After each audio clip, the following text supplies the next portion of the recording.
राधे राधे, जय जय Shri Radhe. Hello friends, आप सब लोग कैसे हैं? आपको मैं दोबारा बता रही हूँ, हमने भागवत रहस्य पढ़ना शुरू कर दिया है। कल हमने भगवान शिव जी का अवधूत वेश में भगवान श्री कृष्ण के दर्शनों के लिए आना पूरा किया था, पढ़ा था। और आज हम पढ़ेंगे पूतना उद्धार। फिर आपसे रिक्वेस्ट है, अगर आपको मेरा ये पढ़ना भागवत जी पढ़ना अच्छा लग रहा है, कृपया करके चैनल को सब्सक्राइब करें, वीडियो को लाइक करें और कमेंट करें। और आपने अगर कल वाला पढ़ना है, सुनना है, जो कल हमने भगवान शिव जी का बारे में बताया था, तो उसका लिंक मैं डिस्क्रिप्शन बॉक्स में दे दूंगी। राधे राधे। पूरी 1 मिनट की तो यही है। पूतना उद्धार। अब पूतना वध की बात आ रही है। योग माया ने आकाशवाणी द्वारा कंस से कहा, तेरे काल का जन्म हो चुका है। तो कंस घबरा गया। उसने तुरंत जन्मे हुए सभी बच्चों की हत्या करने का आदेश दिया और इसी हेतु से उसने पूतना को गोकुल की ओर भेज दिया। सभी बच्चों जितने अपने पैदा हुए। चतुर्दशी की सुबह गोकुल आई। पूत का अर्थ है पवित्र। जो पूत नहीं है वह है पूतना। पवित्र क्या नहीं है? अज्ञान। सो पूतना का अर्थ है अज्ञान, अविद्या, और पवित्र है केवल ज्ञान। ज्ञान सा पवित्र कुछ भी नहीं है। ज्ञान धन अर्जन का साधन नहीं है। आत्म स्वरूप का ज्ञान ही ज्ञान है। अज्ञान से वासना का जन्म होता है। पूतना वासना का ही स्वरूप है। पूतना चतुर्दशी के दिन क्यों आई? क्योंकि उसने 14 ठिकानों पर वास किया था। अविद्या वासना 14 स्थानों में बसती है। कौन कौन सी जगह हैं? 5 ज्ञानेंद्रियां, 5 कर्मेंद्रियां और मन, बुद्धि, चित्त और अहंकार। ये 14 स्थान हैं वासना, अविद्या, पूतना के बसने से। इसी कारण से वह चतुर्दशी के दिन आई। रामायण में भी हमने देखा है कि कैकेयी ने राम के लिए 14 वर्ष के वनवास की मांग की थी। इसका भी यही कारण है कि उन 14 स्थानों में बसे हुए रावण को मारने के लिए 14 वर्ष तक तपस्या की आवश्यकता है।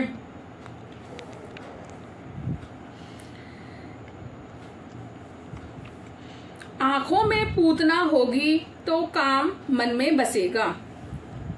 जगत के किसी भी व्यक्ति को भगवत भाव से देखने में कोई बुराई नहीं है, बल्कि अच्छाई ही है। किंतु किसी भी व्यक्ति को सांसारिक काम भाव से देखोगे तो समझ लेना कि मन में पूतना आ बसी है।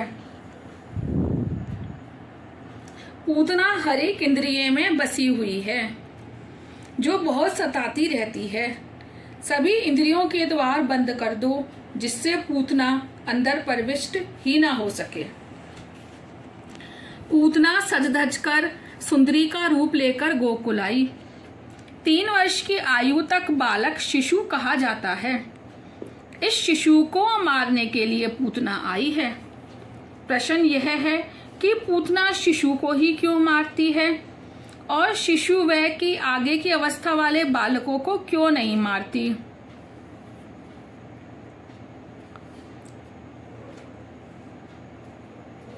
3 वर्ष के अंदर के बालक को मारती है। इस बात का अर्थ यह भी है कि जो सत्व, रज और तम इन तीनों गुणों में फंसा हुआ है, उसे ही माया मारती है, उसे ही वह मारती है। माया त्रिगुणात्मक है। माया में फंसे हुए व्यक्ति को पूतना मारती है। संसार के मोह जाल में फंसे हुए सभी जन बालक ही तो हैं, शिशु ही तो हैं। इनको पूतना अज्ञान मारता है। प्रकृति से परे रहने वाले व्यक्ति का पूतना कुछ भी बिगाड़ नहीं पाती। जब पूतना आई उस समय गोकुल की गाय वन में चरने गई थीं और नंद जी मथुरा गए हुए थे।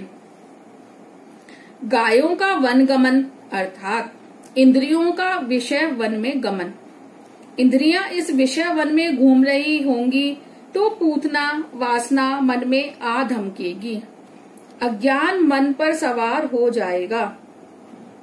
जब इंद्रिय विषयों में खो जाती हैं, बहिर्मुख हो जाती हैं, तब वासना आ जाती है। इंद्रियों को प्रभु सेवा की ओर मोड़कर निरुद्ध करोगे तो पूतना वासना सता नहीं पाएगी। नंद अर्थात जीव जब हृदय गोकुल को छोड़कर मथुरा अर्थात देह सुख देह दृष्टि में खो जाए, तब हृदय में गोकुल पूतना अज्ञान बस जाते हैं। नंद अर्थात जीव श्री कृष्ण को छोड़कर मथुरा जाए अर्थात देह सुख में फंस जाए, तभी वासना आ धमकती है। नंद अपने आवास में नहीं होता है, तभी पूतना आती है।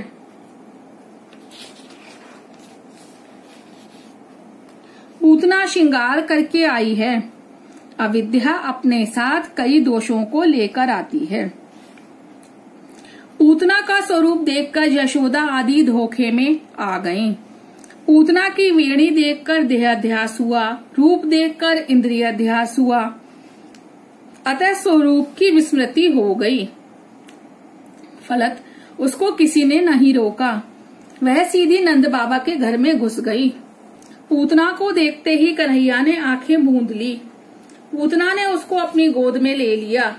पूतना ऊपर ऊपर से तो बड़ा अच्छा व्यवहार कर रही थी, किंतु उसके हृदय में कुटिलता का विष भरा हुआ था।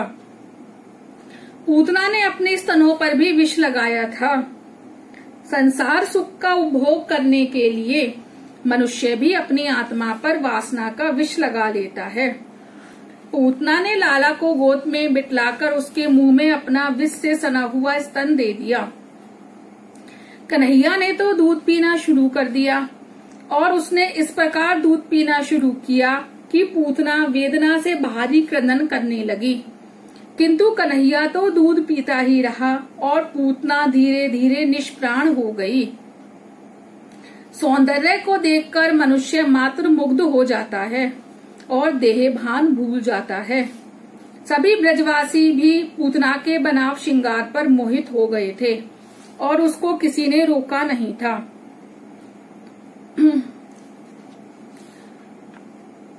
जो व्यक्ति चमड़ी का चिंतन करता रहता है वह अगले जन्म में चमार बनता है। मुझे माफ कीजिएगा, मैं किसी को गलत नहीं बोल रही हूँ, लेकिन जो लिखा हुआ है सिर्फ वही पढ़ रही हूँ। सो शरीर के श्रृंगार में समय मत गवाओ। जिसका शरीर तो सुंदर है किंतु हृदय विष से भरा हुआ है, वही पूतना है। पूतना बाहर से तो बड़ी सुंदर थी, किंतु उसका मन बहुत मैला था। जिसके वस्त्र तो सुंदर हैं, किंतु मन अस्वच्छ है, वही पूतना है।